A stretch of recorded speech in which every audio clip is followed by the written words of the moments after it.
everyone. Today we learn about equation of continuity. Without wasting any time, let's begin. Since electrical charges can either be created nor destroyed, that is, the charge is conserved.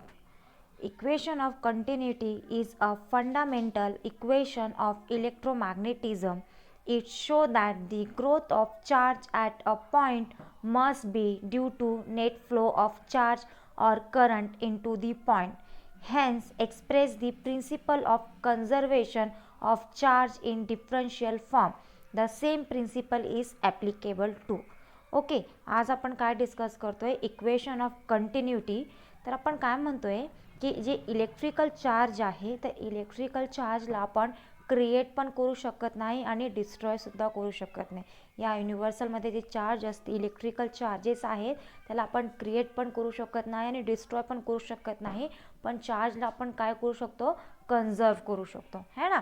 तर equation of continuity जी आहे ही काय आहे, fundamental equation of इलेक्ट्रोमॅग्नेटिझम आहे. Equation of कंटिन्युटीमध्ये आपण काय discuss करणार आहोत की आपण काय कन्सिडर करणार आहोत की एक पाईप आहे आणि त्या पाईपवरून आपण काय करतोय की त्या ट्यूब पाईपमधून आपण काय करतोय, फ्लुइड जी आहे ती आपण एका क्रॉस सेक्शनल एरियावरून आपण काय करतोय, पास करतोय, है ना.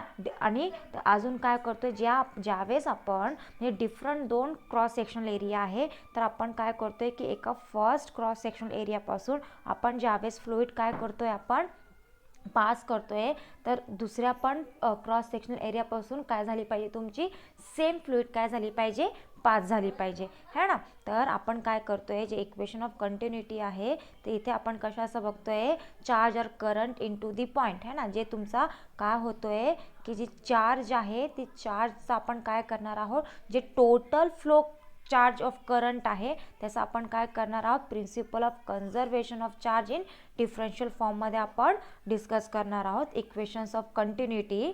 तर हे कशामध्ये आपण बघणार आहोत, the same principle is applicable to. जसं आपण principle of conservation of charge in differential form आहे त्या फॉर्ममध्ये आपण आज काय डिस्कस करणार आहोत, equation of continuity. Decay of charge for the flow of charge out of the point. We know that the rate at which charges pass through a cross sectional area of a conductor is called as electric current, है ना. आपण काय म्हणतोय की particular एका cross sectional एरियावरून काय होतोय, तुमच्या त्या जी कंडक्टर आहे ती काय होती, त्या कंडक्टरमध्ये तुमचं काय होतोय, चार्ज जी आहे ती काय होत आहे, एका क्रॉस सेक्शनल एरियावरून पास होत आहे, त्यालाच आपण काय म्हणतो, इलेक्ट्रिक करंट, है ना. म्हणजे इलेक्ट्रिक करंट आपण कशाला म्हणतोय की आपण म्हणतोय की एक सर्किट आहे आणि त्या सर्किटमध्ये काय होतोय, करंट फ्लो होतोय, तर यालाच आपण काय म्हणणार, इलेक्ट्रिक करंट म्हणणार. तसेच आपण काय म्हणतोय की एका कंडक्टरच्या क्रॉस सेक्शनल एरियावरून काय पास होत आहे, चार्ज पास होत आहे, त्यालाच आपण काय म्हणतोय, electric current. That is I is equals to dq upon dt, है ना. करंट कसा फ्लो होतो, change in charge per unit change in time, है ना. म्हणजे तुमचा काय होतोय की पर्टिक्युलर तुमचा चेंज होत आहे ना, करंट तुमची काय होतीये, चेंज होत आहे ना. चार्ज जी आहे ती काय होणार, पर्टिक्युलर सर्किटमध्ये तुमचा चार्ज ज्यावेळेस फ्लो होतोय तर ती काय होत आहे, पर्टिक्युलर ते तुमची चार्ज चेंज होत आहे, है ना, प्रपोर्शनल टू दी टाइम. एका युनिट चार्जवरून काय होते, तुमची चार्ज जी आहे ती पास होत आहे, है ना. तर यालाच आपण जर फॉर्म्युलेमधून लिहायचं असेल तर आपण काय म्हणू शकतो की करंट कसा फ्लो होतो, I is equals to dq by dt. If there are n charges per unit volume each having a charge q.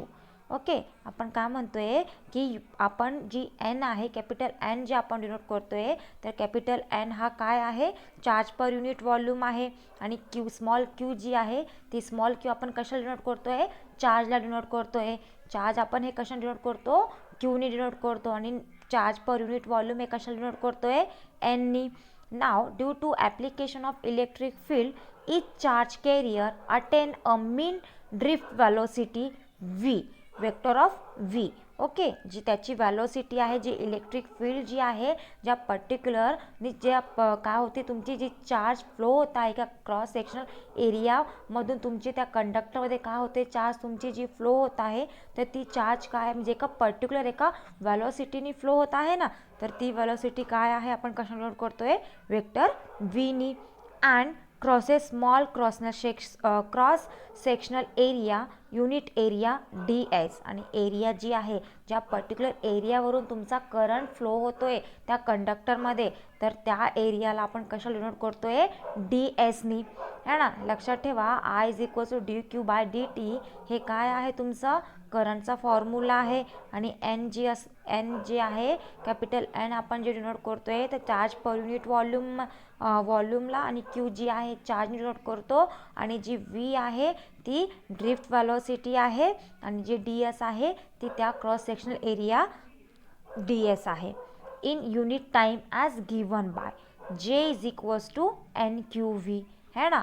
तर जे काय आहे तुमची करंट डेन्सिटी म्हणजेच current per unit area.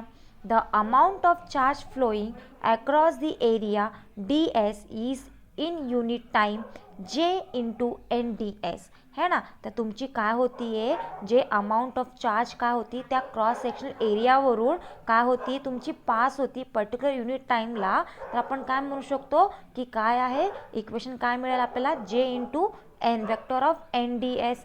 n काय आहे तुमची एक युनिट वेक्टर आहे normal to the surface area ds. This is the net flux across ds due to. Now according to definition of current, it is net charge that passes through surface area per unit time.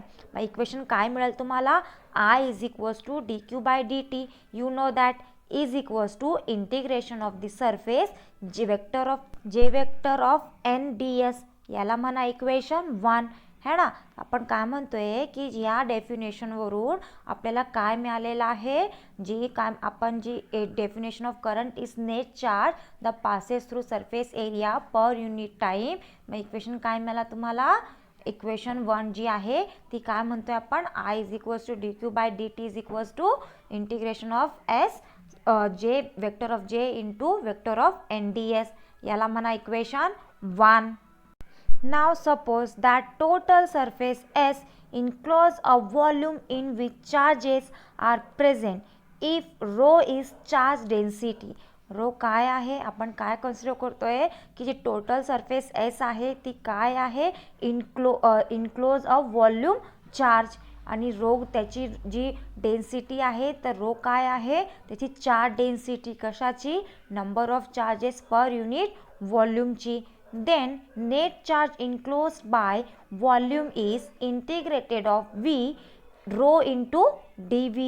The net charge flow out of the volume decreases the total charge contained in it because charge are conserved, है ना. म्हणजेच आपण काय म्हणतोय की तुमचा जे volume of charge जी आहे ती काय होत आहे डिक्रीज होत आहे, पण इथे जी तुमची चार्ज आहे टोटल चार्ज जी आहे ती काय आहे कन्झर्व्ड आहे, है ना. आपण जे इक्वेशन मिळालेलं होतं आपल्याला तो इक्वेशनमधून तुमचा जे व्हॉल्यूम जी आहे म्हणजे तुमचा सरफेस जी आहे ती काय आहे ती प्रेझेंट आहे, है ना. Enclose in a volume charge काय आहे ती प्रेझेंट आहे, पण जी व्हॉल्यूम आहे जी net charge flow out of the volume ती काय आहे डिक्रीज आहे, पण जी टोटल चार्ज आहे ती काय आहे तुमची कन्झर्व्ड आहे, है ना. तर इक्वेशन काय मिळेल आपल्याला therefore I is equals to dq/dt, कारण की आपला चार्ज हे काय आहे कन्झर्व्ड आहे, है ना. तर is equals to minus d/dt integrated of v rho into dv, याला म्हणा equation 2. The negative sign is due to outward current, है ना. आपण जे मायनस d/dt म्हणतोय तर ही जी निगेटिव्ह साईन आहे ती काय आहे आउटवर्ड करंट, म्हणजे त्या कंडक्टरमध्ये जे करंट फ्लो होतोय ती कशी आहे आउटवर्डेड करंट आहे. From equation 1 and 2 I is equals to integration of s J vector of j into vector of nds. Equation 1 काय मिळालेला होता आपल्याला I is equals to dq/dt काय मिळालेला होता vector of the surface vector of j into N vector of N D S हा इक्वेशन 1 मिळालेला होता आणि इक्वेशन 2 काय मिळालेला आहे minus D by D T integrated of V rho into D V. Equation 1 आणि 2ला आपण काय केलं पुट केलं. Using Gauss divergence theorem change surface integral to volume integral. आता काय यूज करायचं आहे आपल्याला गॉस डायव्हर्जन्स थेरम काय करायचं आहे या सरफेस इंटिग्रल टू व्हॉल्यूम इंटिग्रलमध्ये आपल्याला काय करायचं आहे यूज करायचं आहे. Integrated del dot vector of J into D V. आता हे आपण काय करतोय गॉस डायव्हर्जन्समध्ये म्हणजेच डेल डॉट जे है ना डायव्हर्जन्स थेरम अप्लाइड होतोय ना इथे. तर integration of del vector of del dot vector of J into D V is equals to integrated of do rho by do T into D V. When time derivative is taken inside integral it becomes partial derivative because rho is a function of position coordinate also. Therefore, integration of vector of del dot vector of j plus dou rho by dou t into dv is equal to 0 है ना. तर हे आपण काय करतोय हा जे equation मिळालेला आहे तर D V is equals to काय आहे 0 आहे है ना. म्हणजे तुमचा जे डायव्हर्जन्सचा आपण काय म्हणतोय की जी टाइम डेरिव्हेटिव्ह आहे ती काय आहे इनसाइड इंटिग्रल आहे है ना. आणि जे पार्शियल डेरिव्हेटिव्ह आहे ती काय आहे rho is a function of position coordinate also है ना. तर आपल्याला इक्वेशन हा मिळाला D V is equals to काय आहे 0 आहे. Since above equation holds for all possible volume, so volume is non-zero quantity and only integral must be 0, that is del dot j plus dou rho by dou t is equal to काय असेल मग 0. याला म्हणा equation 3. This equation is called as equation of continuity. जी equation 3 मिळालेला आहे तुम्हाला del dot J plus do rho by do T is equal to 0. तर हा इक्वेशन काय आहे equation of continuity which of conservation of charges in differential form. हा कशाचा प्रिन्सिपल आहे कोणत्या बेस ऑफ प्रिन्सिपल आहे conservation of charges in differential form. If total charge present in volume is constant with time steady state then dou rho by dou t is equal to 0. So vector of del dot vector of j is equal to 0 है ना.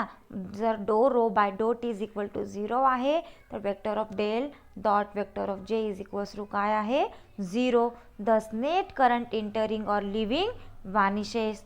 The situation is valid in the region which does not contain a source or a sink of current.